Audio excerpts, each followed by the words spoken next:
अस्सलाम वालेकुम। आज हम बात करेंगे जो सेरेब्रम हमने कल किया। सेरेब्रम अब हमारे पास है फोर ब्रेन का डीएनसेफेलॉन। और डीएनसेफेलॉन की बात अगर करेंगे हम, तो सबसे पहले मैं बता दूं, जो मैंने कल बताया नहीं, जो सेरेब्रम होता है उस एक एक सेरेब्रल हेमिस्फीयर में होते हैं कैविटीज होती है, जिनको हम बोलते हैं सेरेब्रल कैविटीज, जो बिल्कुल दो होती है एक सेरेब्रल हेमिस्फीयर में। उनको हम बोलते हैं वेंट्रिकल्स। वेंट्रिकल्स या बोलते हैं फर्स्ट एंड सेकंड वेंट्रिकल और लेटरल वेंट्रिकल्स। चलो मैं लिखता हूँ लेटरल वेंट्रिकल्स उनको बोलते हैं।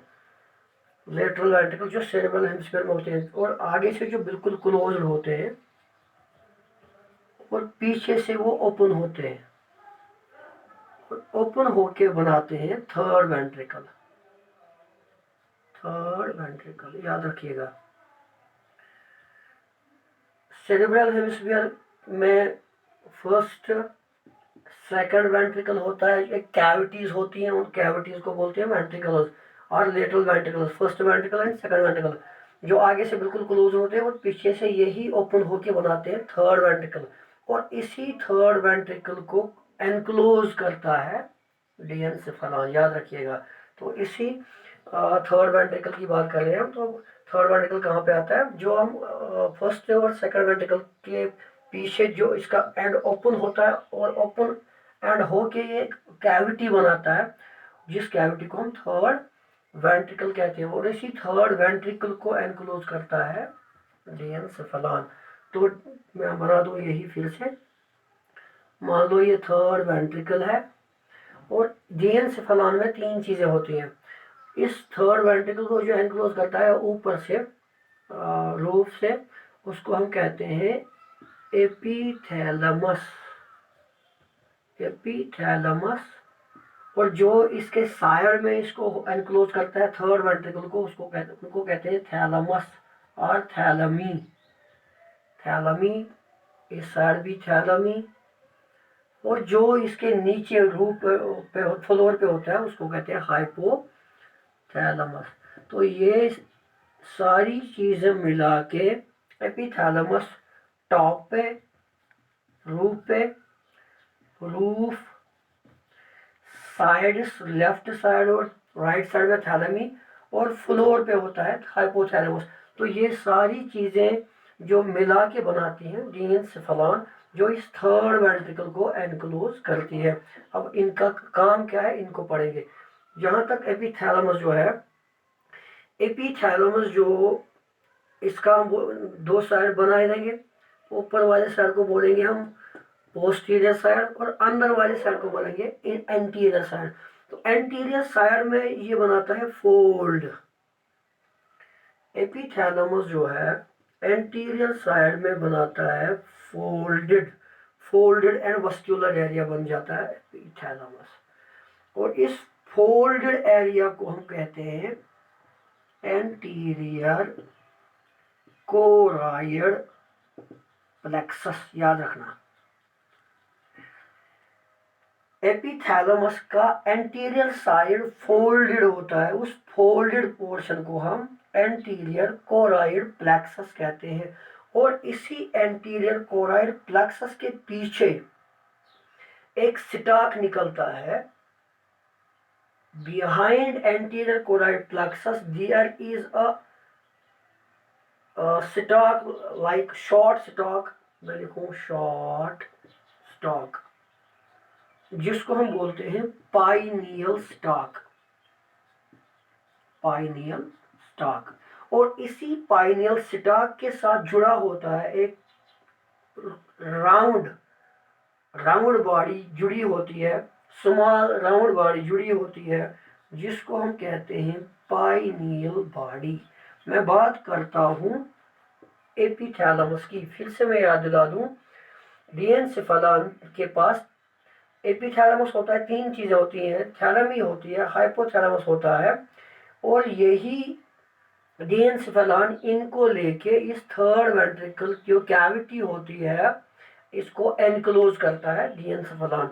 तो डीएनसेफेलोन में हम पढ़ रहे हैं एपिथैलेमस। एपिथैलेमस जो जिसका अंदरूनी साइड, और एपिथैलेमस बिल्कुल थिन होता है, it is it is thin and it is not made up of nervous fibers, not made up of nervous fibers। तो मैं बात कर रहा था, तो एंटीरियर साइड इसका जो फोल्डेड बन जाता है, और फोल्डेड पोर्शन को एंटीरियर कोराइड प्लेक्सस कहते हैं। इसी एंटीरियर कोराइड प्लेक्सस के पीछे एक स्टाक निकल आता है, शॉर्ट स्टाक, जिसको पाइनियल स्टाक कहते हैं, और पाइनियल स्टाक के साथ जुड़ा होता है स्मॉल राउंड बॉडी, जिसको पाइनियल बॉडी कहते हैं। पाइनियल बॉडी क्या है? ये एक एंडोक्राइन ग्लैंड होता है जिससे सिक्रीट होता है एक hormone, that's called melatonin hormone. इंशाल्लाह जब हम इसका केमिकल कंट्रोल पढ़ेंगे, केमिकल सिस्टम पढ़ेंगे, तब हम इनको एक एक करके सबको पढ़ेंगे। तो ये बात होगी एपिथैलेमस की। अब यहाँ पे थैलेमी की बात करेंगे। जो थैलेमी है वो थिक होते हैं, दोनों साइड से होते हैं थिक। और यहाँ पे क्या हो जाता है, यहाँ पे एक चीज, यहाँ पे नर्व्स क्रॉस करती है, नर्व फाइबर्स जो आती हैं, जो ऑप्टिक नर्व से नर्व फाइबर्स आते हैं, आइज ऑप्टिक नर्व आंखों से आते हैं, ऑप्टिक नर्व जो आती है वो यहाँ पे क्रॉस करती है। जहाँ पे ये क्रॉस करती है उस क्रॉस को ऑप्टिक कयाज्मा कहते हैं, याद रखना। बहुत सारी रेफरेंसेस लिख रही है कि जो ऑप्टिक कियाज्मा है ये हाइपोथैलेमस के सामने से गुजर जाता है। ऑप्टिक कियाज्मा क्या है? एक क्रॉस बन जाता है जब अपोज, मतलब यहाँ से जाके इस साइड जाना होता है या इस साइड जाके इस साइड जाना होता है। ऑप्टिक नर्व्स एक क्रॉस बनाती है अपोजिट साइड जाके, उस ऑप्टिक उस क्रॉस को हम बोलते हैं ऑप्टिक कियाज्मा। तो यहाँ पे ऑप्टिक कियाज्मा जो है, ऑप्टिक कियाज्मा के बिल्कुल पीछे या बिल्कुल एंटीरियर साइड, अंदरूनी साइड में एक प्रोट्यूबरेंस बन जाती है, प्रोट्यूबरेंस होती है इस ऑप्टिक कियाज्मा के बिल्कुल जिस प्रोट्यूबरेंस को हम कहते हैं इनफंडिब्युलम, याद रखना। इस प्रोट्यूबरेंस जो है कहाँ पे है? बिहाइंड ऑप्टिक कियाज्मा, और ऑप्टिक कियाज्मा के साथ अटैच्ड है एक प्रोट्यूबरेंस, स्मॉल प्रोट्यूबरेंस, ऐसे बलून जैसी शक्ल होती है, उसको हम बोलते हैं इनफंडिब्युलम। और इसी इनफंडिब्युलम के साथ अटैच्ड होता है एक छोटा सा 4 ग्राम वाली बॉडी, 4 ग्राम वाली बॉडी, जिसको हम कहते हैं हाइपोफाइसिस, हाइपोफाइसिस, और हम बोलते हैं इसका पिट्यूटरी, पिट्यूटरी ग्लैंड। तो एक ग्लैंड है जो तकरीबन 9 हार्मोन्स को सिक्रीट करता है। इसको भी हम पढ़ेंगे इंशाल्लाह केमिकल कंट्रोल में। तो याद रखना पूरा जो प्रोट्यूबरेंस है, प्रोट्यूबरेंस के साथ अटैच, प्रोट्यूबरेंस को कहते हैं इनफंडिब्युलम। ये कहाँ पे है? ऑप्टिक कियाज्मा के साथ है। ऑप्टिक कियाज्मा जो प्रोट्यूबरेंस है उसके साथ जुड़ी हुई है एक और राउंड बॉडी, 4 ग्राम, बिल्कुल छोटी बॉडी, लेकिन काम बहुत सारा करता है। अगर चीज छोटा है उसको कहते हैं हाइपोफाइसिस। तो ये हाइपोफाइसिस जो है पिट्यूटरी ग्लैंड है, मैं शॉर्ट में बोल दूँ, इसको हम बोलते हैं, ये हमारी बॉडी टेम्परेचर को बिल्कुल रेगुलेट करता है, इसलिए हम इसको बोलते हैं थर्मोस्टेट ऑफ द बॉडी भी बोलते हैं, याद रखना। तो मैं बात कर रहा था डीएनसेफेलॉन की। एपिथैलेमस जो है ऊपर होता है इस वेंट्रिकल के, थर्ड वेंट्रिकल के, और एपिथैलेमस जो है थिन होता है, इसमें फाइबर्स नहीं होते।